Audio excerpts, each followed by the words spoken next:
Hola. He decidido subir un nuevo video un poco más corto que otros videos que he hecho, para hablar de un tema mucho más en específico. Ya he hecho antes un taller sobre religión organizada, ¿no? Y cómo aplicar algunos matices en debate competitivo, pero mi idea el día de hoy era simplemente revisar algunos asuntos que están en tendencia dentro de la Iglesia Católica y que son motivos de debate político, ¿no? Aquí el disclaimer importante es que, como en cualquier otra institución humana, va a existir política, debate, ¿no? Facciones dentro de una entidad como la Iglesia Católica, sobre todo por tres características fundamentales de la Iglesia Católica.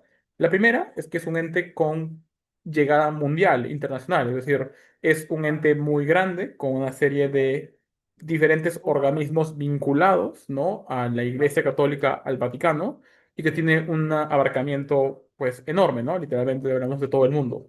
Lo segundo, porque obviamente tienen que lidiar con una serie de asuntos administrativos, ¿no? Y de impacto social. Es decir, más allá de ser un ente que emite opiniones o defiende creencias y las promueve, también es un ente que administra fondos, recursos, etcétera.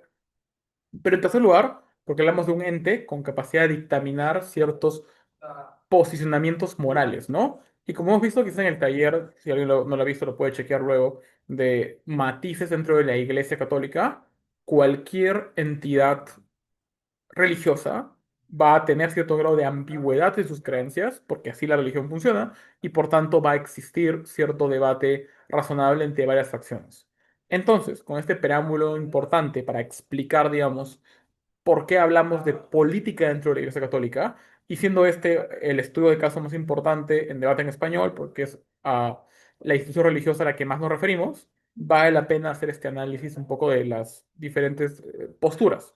Así que voy a hablar de unos cuantos temas que son, por un lado, los temas donde más discusión política creo que hay en la Iglesia Católica y donde más podemos ver una serie de facciones, ¿no? Por ejemplo, entre aquellos progresistas, conservadores, liberales y reformistas o tradicionalistas, entre figuras cercanas, por ejemplo, a Francisco, ¿no? O a León, que están dentro de este, digamos, esquema más reformista, liberal, progresista, y aquellos cercanos más bien a enclaves más conservadores dentro de la iglesia, que de hecho tuvieron su apogeo, digamos, en los papados previos a Francisco, como por ejemplo el papado de Juan Pablo II o el papado de Benedicto XVI. Entonces vayamos a analizar eso un poco. Algo que es importante considerar como un punto de quiebre en tu Iglesia Católica es que hubo un evento canónico, literalmente canónico, ¿no? No como solamente el meme, que fue el Concilio Vaticano II en la segunda mitad del siglo XX, que básicamente incluyó algo sin precedentes, ¿no? Un concilio es un evento donde diferentes representantes de la fe católica e incluso otras religiones como invitados se reunieron por muchísimo tiempo para tratar de pensar en reformas para la iglesia, ¿no? Y en términos muy sencillos, porque se han escrito hasta libros enteros y mucha información, eh, el Concilio Vaticano II implicó una serie de reformas que buscaban liberalizar la iglesia y acercarla a tendencias que son comparativamente más modernas que las que existían dentro de la iglesia, ¿no? Por ejemplo, antes de digamos, del Concilio Vaticano II, la misa solía hacerse en latín, no en el idioma local de cada parroquia, de cada comunidad religiosa. Esto cambió con el Concilio Vaticano II. Entonces, es una de las principales diferencias actuales en la Iglesia Católica es entre todos aquellos que creen que el Concilio Vaticano II fue muy bueno y deseable, literalmente quieren avanzar más y cumplir más, incluso los que creen que no fue suficientemente reformista y que se acercan justamente al ala liberal progresista de la iglesia, como por ejemplo el Papa Francisco. Y de hecho, Francisco fue incluso muy duro con la preservación de la misa en latín, aprobando dictámenes para que esto no pueda ser, digamos, algo común dentro de las iglesias. En cambio, los opositores al Concilio Vaticano II y a las reformas van a defender una visión más tradicionalista y conservadora, ¿no? De la iglesia y van a criticar el hecho de tener que modernizarla y, por ejemplo, defienden la importancia de tener las misas en latín. Una posición que, si bien no comparte del todo León XIV, que es un papa también de un ala un poco más progresista, podemos decirlo, o algo más cercana a Francisco, ¿no? Hablaría de una ala francisquista, se puede llamar. Por ejemplo, en temas como la misa en latín, León sí se ha presentado as una opción cercana a al menos discutir su implementación. No apoyarla activamente, pero sí discutirla.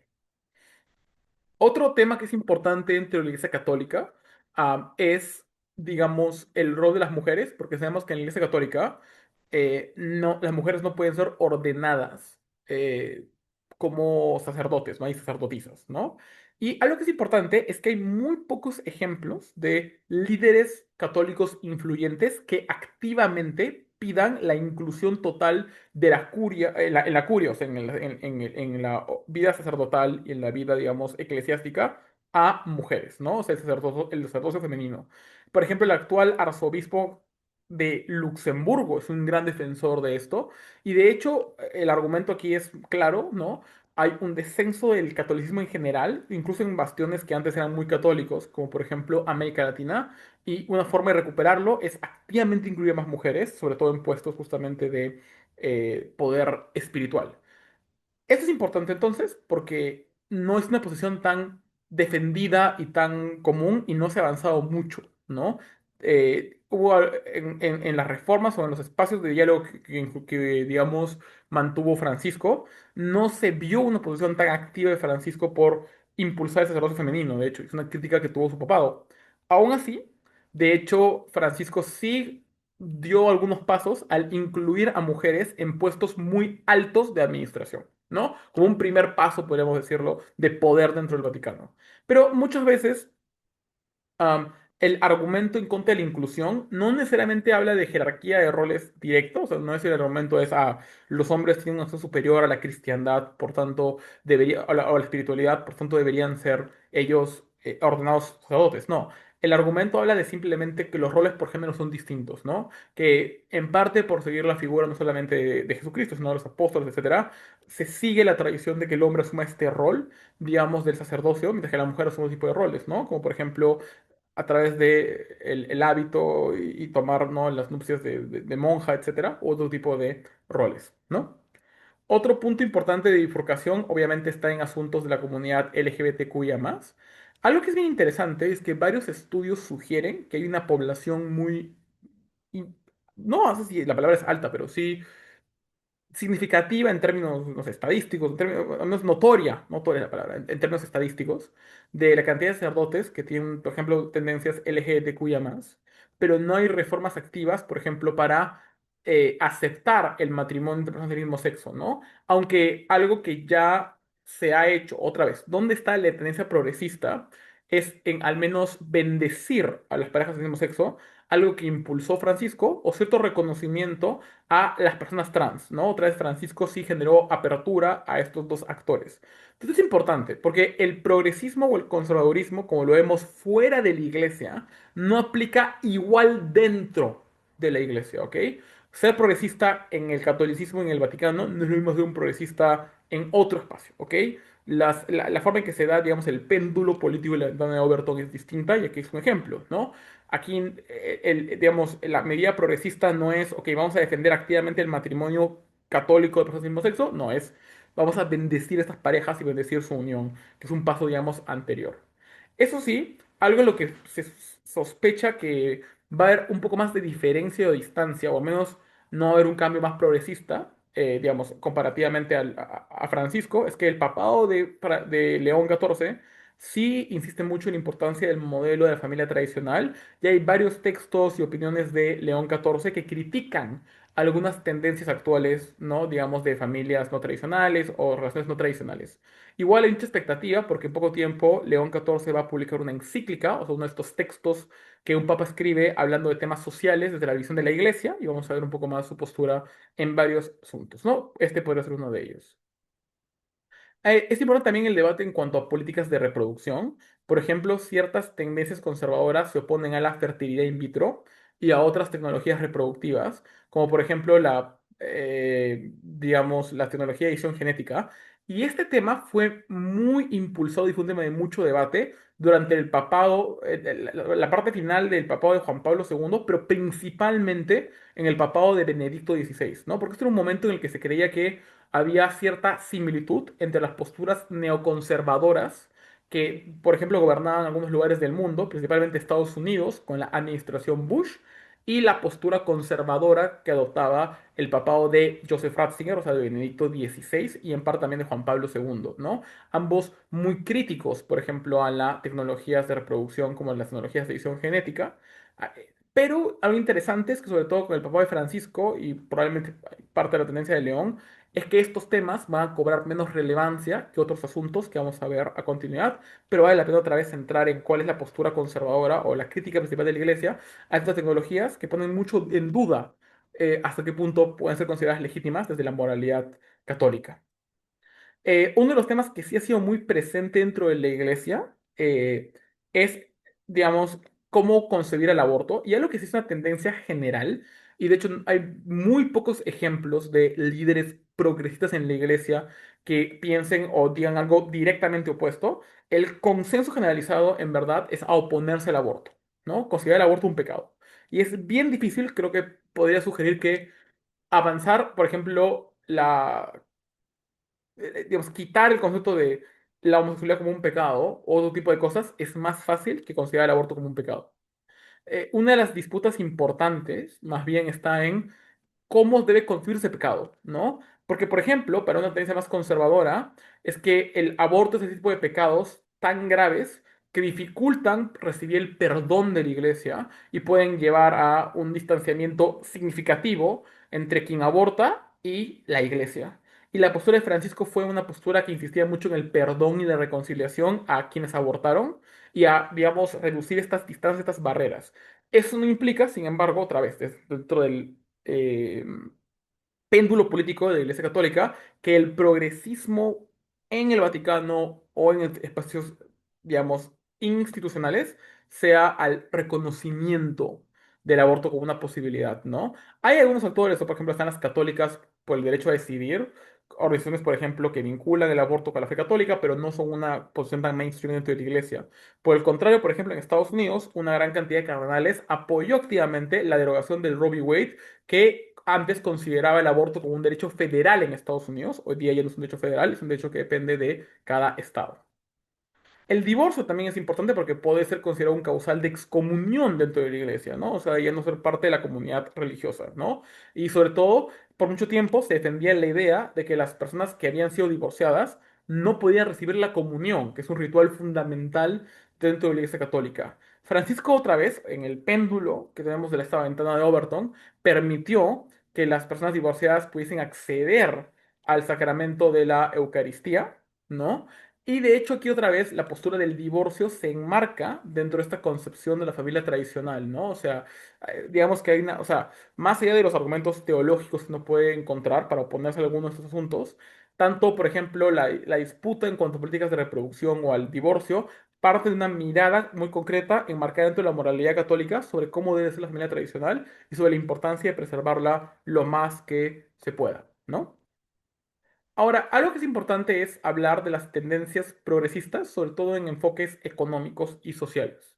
¿No? Otra vez, en enfoques culturales, llámese minorías, queers, feminismo, etcétera, la postura de la Iglesia Católica se va a acercar al enclave conservador clásico, ¿no? Fuera de la Iglesia también. En cambio, en posturas, digamos, económicas, ¿no? Em, lo que tenemos es básicamente una cercanía entre el progresismo católico y, digamos, la izquierda económica, ¿no? Dentro de la iglesia. Y es aquí donde está un poco digamos, la cercanía, ¿no? Y es cómo se ve, digamos, esta cercanía y qué tipo de argumentos se utilizan, ¿no? Para, digamos, defenderla, ¿no? Y es, bueno, por ejemplo, am, en general, algo que es importante reconocer es que la Iglesia Católica, dentro de sus posturas eh, principales, es que la iglesia siempre va a tener algo entre su teoría social que se llama la opción preferencial por los pobres, que quiere decir básicamente que siempre la prioridad de la iglesia está en los más pobres, en defender la humildad, la austeridad y en criticar, digamos, la acumulación excesiva de riqueza. Aún así, la postura tradicional de la Iglesia también, y estaba presente en la mayoría de, de su doctrina social, es la defensa de la propiedad privada. Sin embargo, sobre todo yo creo donde más se ve esto es en el sur global, que hoy día está más en auge, ¿no? África es el continente donde hay más católicos en crecimiento, América Latina lo fue por mucho tiempo. Ahí vemos una iglesia que es cercana a los pobres, que es crítica al capitalismo y al extractivismo, sobre todo es crítica, digamos, a todo daño al medio ambiente, es más abierta sobre todo a la defensa de migrantes. Es una postura que, por ejemplo, varios cardenales en Estados Unidos han defendido y el propio Papa León también, y Francisco fue muy crítico al respecto. Hay una excesiva insistencia en la política de la paz, ¿no? Eh, Sobre todo que ha sido muy activa, por ejemplo, con León XIV, una defensa del pueblo palestino que fue crucial dentro del discurso político de Francisco, una cercanía importante a la causa palestina, el reconocimiento activa de la crisis medioambiental y la insistencia de tener una iglesia cercana a los márgenes sociales. Esta es una postura que está muy concentrada al ala de Francisco en parte, y aquí es donde creo que hay más cercanía entre León XIV y Francisco, y como decía antes, al sur global, Latinoamérica y África. Obviamente, la postura de una iglesia más conservadora no es negar alguno de los temas, pero sí quizás es una diferencia importante entre adoptar una postura de preferencia de los pobres versus adoptar una postura crítica al capitalismo, una postura que defienda activamente mecanismos como eh, redistribución de la riqueza, el impuesto a los ricos, es decir, probablemente una postura crítica al progresismo dentro de la iglesia en cuanto a lo económico, no es como la derecha, digamos, libertaria, pero sí está cercana a no hay que politizar, no hay que izquierdizar la iglesia, defendiendo políticas concretas, la iglesia se centra más en lo espiritual antes que en lo político y terrenal. Aquí, sin embargo, hay que matizar porque la postura progresista puede tener también su propio péndulo, ¿no? Va desde un punto de vincular el catolicismo con el marxismo, que fue importante, por ejemplo, en la teología de la liberación, que creció mucho en América Latina a partir de un sacerdote peruano, ¿no? El padre Gustavo Gutiérrez, de la Universidad Católica, la que estudié, pero también a una opción diferente, que de hecho es crítica con el marxismo, en la que estuvo Francisco, ¿no? Francisco nunca fue marxista, fue crítico, muy crítico a la izquierda, digamos, marxista, y era más cercano a lo que se conoce como la teología del pueblo, ¿no? Que se trata de acercar a la iglesia a los márgenes, ¿no? Y de hecho, León ha exhibido más de esta tendencia recién en los últimos meses. Como al inicio de los primeros 6 meses, diría, del papado de León, fueron un poco más discretos en esos mensajes. Más bien, los últimos mensajes de León en Twitter, por ejemplo, sugieren una postura mucho más, digamos, cercana a la crítica al capitalismo o al imperialismo, digamos, o al neoimperialismo, al que se ha referido con ese nombre incluso en sus mensajes. Otra vez hay que esperar una encíclica para ver cómo León va a adoptar esta postura luego. Algo en lo que quiero terminar de insistir es en la idea de la iglesia sinodal. Lo sinodal es principalmente el mayor punto de debate dentro de la iglesia católica, así que es aquí donde hay que prestar mucha atención. Tradicionalmente, la iglesia ha descansado mucho, sobre todo en los últimos años, no en los últimos 10 años, pero antes, en una fuerte centralización, ¿no? El Vaticano decide, el Vaticano pone la norma, pone las creencias, tiene mucho más poder. En cambio, una postura más sinodal es aquella que busca descentralizar la iglesia, ¿ok? Entonces, quienes defiendan el sinodalismo, lo sinodal, quieren una iglesia más descentralizada, más cercana a las periferias, ¿no? Mientras que quienes quieren una iglesia menos sinodal, quieren una iglesia más centralizada en el Vaticano. El punto y donde más destacó Francisco y donde más tuvieron sus reformas, no fue en temas sociales, culturales o económicos como hemos visto antes, está sobre todo en abrazar y promover activamente una iglesia sinodal. Y una de las principales críticas que ha recibido Francisco es que tuvo una postura demasiado centrada en descentralizar la iglesia y amenazar, por ejemplo, su cohesión y fragmentarla. Y esto se ve reflejado, por ejemplo, en que Francisco nombró una enorme cantidad de cardenales más cercanos al sur global que antes. Casi siempre la mayor proporción de cardenales ha sido gente del norte global, gente de Italia, Francia, Estados Unidos, etcétera. En la última elección papal, que votó a un papa otra vez, de una trayectoria de décadas en el sur global, León estando como Robert Prevost en Perú, en Chiclayo, se puede explicar, digamos, justo por esta gran cantidad, ¿no? de carnales electores del sur global. Y finalmente, algo que generó una controversia fue, por ejemplo, el acuerdo que tuvo la Santa Sede con China, ¿no? China ha sido un entorno que por mucho tiempo ha sido muy hostil al catolicismo. Y de hecho hubo una división interesante porque hubo una iglesia oficial china, católica, que es reconocida por el Partido Comunista Chino, por el PCC, que mantiene un cercano y sus ideologías y símbolos cercanos al PCC. Entonces es una iglesia católica oficial y que se acerca a lo que quiere el Partido Comunista Chino. Mientras que hay otras iglesias que son más clandestinas y disidentes, ¿no? Iglesias que más bien se consideran como críticas al Partido Comunista Chino. ¿No?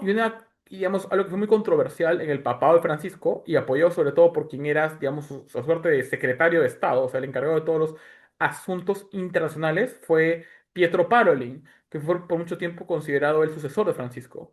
Parolin y Francisco llegaron a un acuerdo con el Partido Comunista Chino para permitir esta iglesia católica en China. Y una gran crítica que se le hizo a Francisco y a Parolin es que tuvieron una postura demasiado laxa, demasiado flexible, demasiado comprometedora con China y con el Partido Comunista Chino, ¿no? Esto, por ejemplo, lo explica bastante bien Javier Cercas en su libro que, digamos, sigue la visita de Francisco a Mongolia, cerca de China, ¿no? El loco de Dios en el fin del mundo, que yo recomiendo bastante si también quieren ver temas muy activos de política de la Iglesia Católica, dado que Cercas entrevista a varias personas cercanas a Francisco y al Vaticano en el final de su papado, y valdría la pena para seguir algunos temas que hemos visto aquí en el taller. Esto es todo entonces. Gracias por haber visto el taller hoy.